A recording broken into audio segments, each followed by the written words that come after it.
Thank you so much for the opportunity to come here to speak with you tonight. It's quite an honor, actually, and it's really a privilege, and especially to have someone like Laura in the audience here with us, and to have Glenn also to send a video. I would speak with you in German, but this seems like a place where I should be able to express myself naturally, and it's a little difficult for me, so I apologize if English is not easy for you. I'll try to not speak too quickly. When I spoke with Edward Snowden this evening, he wanted me to convey a message to you, which I will read. But he also wanted me to not talk too much about geopolitics and not to talk too much about all of the things that everyone else has already said this evening. And instead, he wanted me to talk about individuals, to talk about people. He wanted me to talk about hope for change. And this reminded me of something that one of the greatest American whistleblowers to ever live is famous for saying, and that is Daniel Ellsberg. He said, "Courage is contagious." And I see amongst people here in the audience a number of people who embody that, Laura being the clear winner of that so far. And I think that it is important to talk about what each of us have as our personal agency. That is to say, each and every one of us has the ability to stand against corruption, to stand against war crimes, to stand against things that we know are obvious lies that are done in our name. And it happens for each and every one of us when we choose it in each of the actions we do every single day. It's a very straightforward and simple thing. And so it is, I think, important to think of this not as an issue of internet freedom, but as a question of our own personal liberties. And we must have a consciousness raising about our own role in this. So when we talk about spying on the internet, we should not pretend we are exempt from this, because in fact it is a question of spying on our very lives in every aspect of our lives, so as to be able to literally, in some cases, try to read our minds.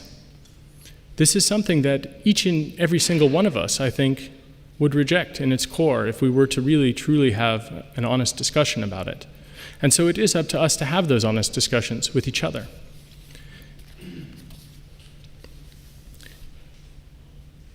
It seems important to say that Edward Snowden is a person of high moral character.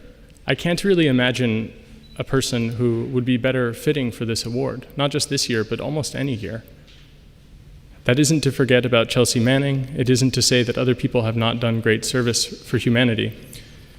But when I spoke with him this evening, his first question was not about how things would go, but he asked me if I had slept. He asked me how I was feeling. And I told him that I was fine. And he said, "Are you sure?" This is a person who really cares about other people. This is a person who, well, he has been attacked and relentlessly smeared by the propaganda machines. He is a person who has thrown himself onto the gears of that very machine. And he has done it for each and every one of us. And I can't actually believe that it is true, in some sense, because it just seems so incredibly powerful, so passionate, and so beautiful. And so with that in mind, I'd like to read what he had to say. And I think that it's beautiful. The first time that I read it, I cried, mostly because knowing he is of such high moral character, it really rings true to me. So he says, "It is a great honor to be recognized for the public good created by this act of whistleblowing.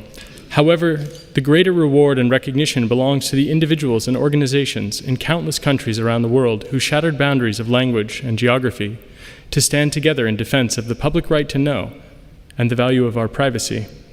It is not I, but the public who has effected this powerful change to abrogation of basic constitutional rights by secret agencies. It is not I, but newspapers around the world who have risen to hold our governments to the issues when powerful officials sought to distract from these very issues with rumor and insult. And it is not I, but certain brave representatives in governments around the world who are proposing new protections, limits, and safeguards to prevent future assault on our public rights and private lives. My gratitude belongs to all of those who have reached out to their friends and family to explain why suspicionless surveillance matters. It belongs to the man in a mask on the street on a hot day and the woman with a sign and an umbrella in the rain. It belongs to the young people in college with the civil liberties sticker on their laptop and the kid in the back of a class in high school making memes. All of these people accept that change begins with a single voice and spoke one message to the world. Governments must be accountable to us for the decisions that they make, decisions regarding the kind of world we will live in. What kinds of rights and freedoms individuals will enjoy are the domain of the public, not the government in the dark. Yet the happiness of this occasion is for me tempered by an awareness of the road traveled to bring us here today.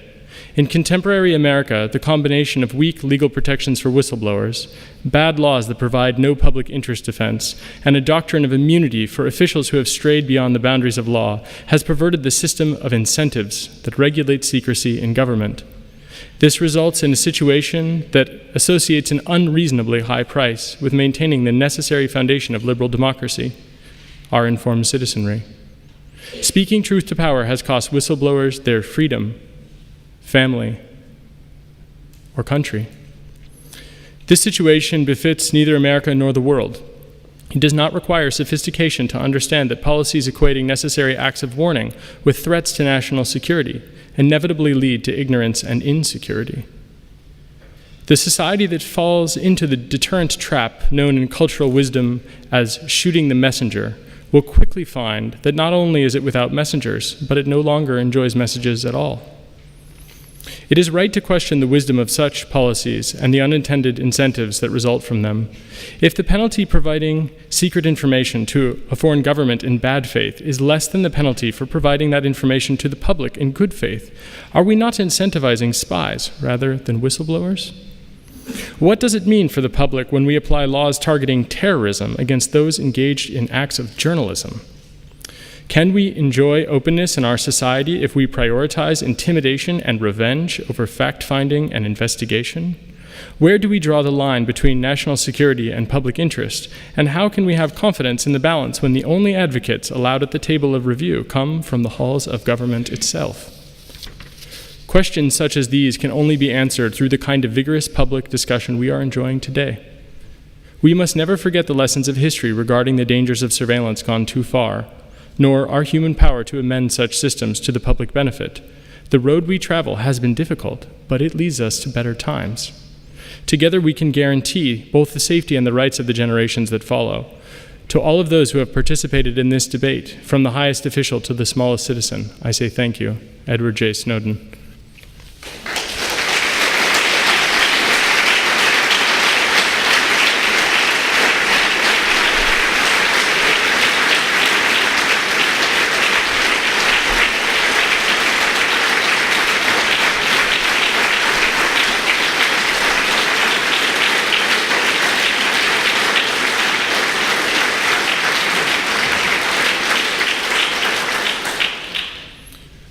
So he asked me also to try to contextualize this for Germany. He said that I might do a better job of it. I can't actually imagine that that is possible. It's hard, that's a tough act to follow.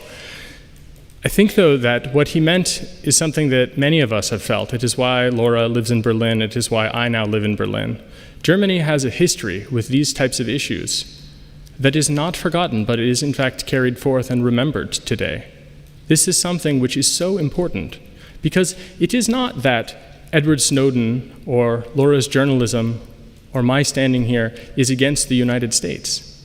It is actually the case that we are American citizens asking for your solidarity and your help, because there are certain corrupt individuals in our government who have taken it, and they have done things in our name that are simply wrong. And so